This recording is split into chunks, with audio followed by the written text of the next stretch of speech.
Exercise 4.4 का question 5 है। ये इमला वाले हम क्वेश्चन कर रहे हैं, words questions. The potential V x in an electric field varies as a cubic function of a distance x given by V x is equal to 2x cube minus 6x square plus 4x determined where the potential energy is zero. हमारे पास potential का function दिया हुआ है electric field के potential का। अब electric field क्या होती है, जब वायर से इलेक्ट्रिक करंट गुजरता है ना, तो क्या होता है कि उनके वायर्स के आसपास जो है ना वो एक इलेक्ट्रिक फील्ड पैदा हो जाती है। ये फिज़िक्स के जो है वो टॉपिक से रिलेटेड एक क्वेश्चन है। तो क्या होता है कि एक इलेक्ट्रिक पोटेंशियल का फंक्शन बनता है जो डिस्टेंस पे डिपेंड करता है। ठीक है, तो डिस्टेंस क्या है, डिस्टेंस x है। यानी जैसे जैसे डिस्टेंस बढ़ता है ना तो उससे जो है वो पोटेंशियल वेरी करता है। डिस्टेंस ज़्यादा या कम होने से पोटेंशियल, इलेक्ट्रिक पोटेंशियल जो है वो तब्दील होता रहता है। तो वो आपके पास ये फंक्शन दिया हुआ है, कहता है determined where the potential energy is zero. बताओ कि कहाँ पे पोटेंशियल एनर्जी ज़ीरो होगी। तो देखिए हमारे पास यानी ये जो इलेक्ट्रिक पोटेंशियल है वो कहाँ कहाँ ज़ीरो होगा, किन किन पॉइंट्स पे, किन किन एक्स की वैल्यूज़ पे। तो हमारे पास वी एक्स दिया हुआ है। सोल्यूशन देखें, V x is equal to 2x cube minus 6x square plus 4x। ये हमारे पास वी एक्स है, पोटेंशियल का फंक्शन है। ठीक है जी, इलेक्ट्रिक पोटेंशियल का फंक्शन है।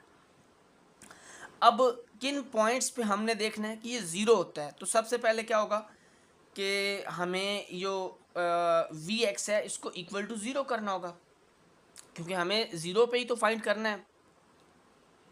मतलब इसकी वैल्यू फाइंड करनी है कि कब कब ये ज़ीरो होता है। ठीक है, तो इलेक्ट्रिक इसको हमने रख दिया इक्वल टू ज़ीरो। ये 2x cube minus 6x square plus 4x इसको ज़ीरो के इक्वल कर दिया।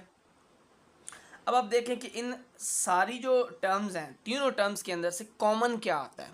तो कॉमन आता है हमारे पास x। देखें जी, x कॉमन ले लिया, पीछे क्या रह जाता है 2x स्क्र। यहाँ पे 2x स्क्र रह जाएगा पहली टर्म के अंदर। दूसरी टर्म के अंदर से x निकल गया तो 6x रह गया, और तीसरी टर्म के अंदर सिर्फ 4 रह गया, क्योंकि आपने x को निकाल लिया। लेकिन एक और चीज़ भी कॉमन आ सकती है, वो भी आप देखें, वो क्या है, वो 2 है। सब के अंदर 2 आ रहा है। देखें यहाँ पे 2 1s आर, यहाँ पे 2 3s आर 6 है, और यहाँ पे 2 2s आर 4 है। तो 2 भी आपने ले लिया जी। जैसे 2 लिया तो क्या होता है कि पीछे आपके पास रह जाता है x square minus 3x plus 2, और ये हमारे पास किसके इक्वल है, इक्वल टू ज़ीरो है। अच्छा, अब ये जो हमारे पास क्वाड्रेटिक एक्सप्रेशन पोलिनोमियल दी हुई है ब्रैकेट के अंदर, हम इसको फैक्टराइज करेंगे। देखिए जी, फैक्टराइज कैसे होगा, ये होगा अब ये एक्स स्क्र है, ये 2 जो है ये तो किसी का स्क्र होता नहीं है। तो हमें फिर क्या करना होगा, हमें ये करना होगा कि ये जो दरमियान वाली टर्म है ना, इसको दो टर्म्स के सम या डिफरेंस की शक्ल में लिखना होगा। ये हम ऑलरेडी कई क्वेश्चंस में डिस्कस कर चुके हैं। तो देखिए जी, इसको मैंने लिखा -1x माइनस 2x, क्योंकि जब इन दोनों को ऐड करेंगे तो -3x बनेगा, और जब -1 को -2 के साथ मल्टीप्लाई करेंगे तो हमारे पास ये वाला 2 बनेगा, तीसरी टर्म बनेगी। अब इन दोनों में से क्या कॉमन है, x कॉमन है, तो पीछे रह गया x-1। इन दोनों में से 2 कॉमन है, माइनस का 2 लेंगे, ताकि ये x-1 हमारे पास दोनों जो है ना ब्रैकेट के अंदर एक जैसे फैक्टर्स मिल जाएं। देखें जी, x-1 जो एक जैसे आ रहे हैं उनको एक दफ़ा लिखा x-1, और साथ लिख दिया x-2। दूसरा फैक्टर हमारे पास बन जाएगा x-2। 2x जो है वो हमारा शुरू से साथ जो है वो ऐसे ही चल रहे हैं। ठीक है जी, साथ इक्वल टू क्या है, इक्वल टू ज़ीरो है।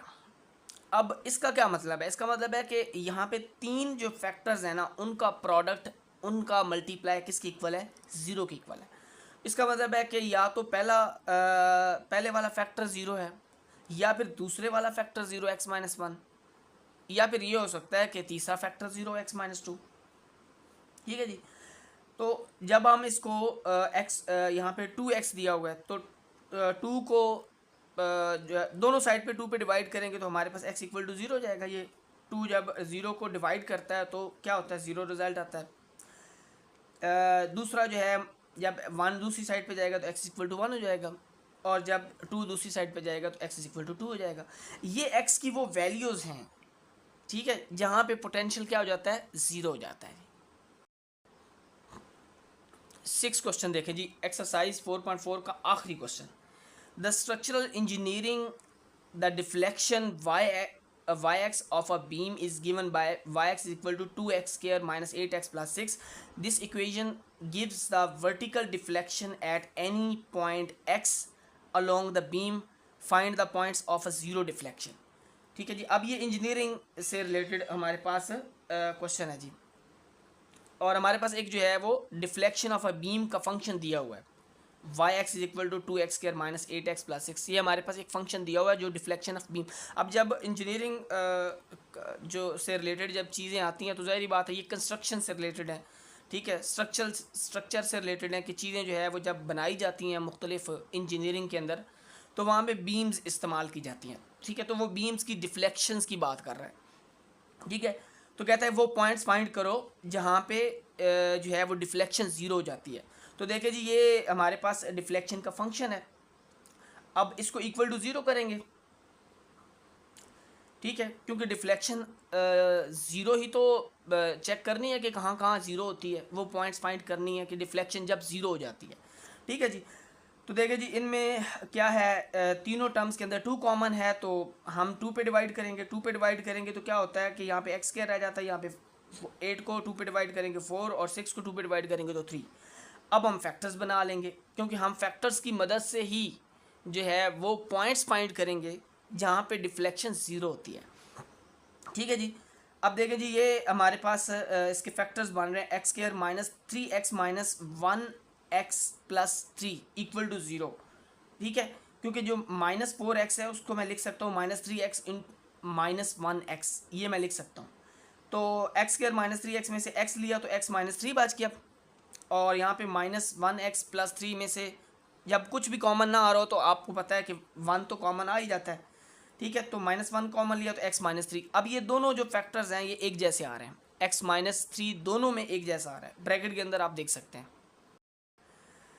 अच्छा, तो इसको x माइनस 3 को एक दफ़ा लिखा और पीछे हमारा x माइनस 1 रह जाता है, दूसरा फैक्टर हमारा ये बन जाएगा, और ये किसके इक्वल है, इक्वल टू 0 है, ठीक है, जहाँ पे डिफ्लेक्शन 0 हो जाती है। अच्छा, अब ये दोनों फैक्टर्स का अगर प्रोडक्ट यानी मल्टीप्लाई इक्वल टू 0 है तो इसका मतलब है कि या तो पहला जो फैक्टर है वो 0 है या फिर दूसरा फैक्टर 0 है। फैक्टराइजेशन का यही तरीका है। अच्छा, तो पहला जो है अगर उसको इक्वल टू 0 करें तो वो x इक्वल टू 3 होगा, और जब x माइनस 1 इक्वल टू 0 किया तो यहाँ से x इज इक्वल टू 1 आ गया, क्योंकि 1 दूसरी साइड पे जाएगा तो वो पॉजिटिव हो जाएगा। अब ये हमारे पास वो पॉइंट्स हैं यहाँ पे डिफ्लेक्शन 0 हो सकती है, या तो x 3 पे या x की वैल्यू 1 पे, ठीक है जी। ये थी हमारी आज की वीडियो। अगर आपको पसंद आए तो इसको लाइक करें, शेयर करें, हमारे चैनल को सब्सक्राइब करें। बहुत शुक्रिया।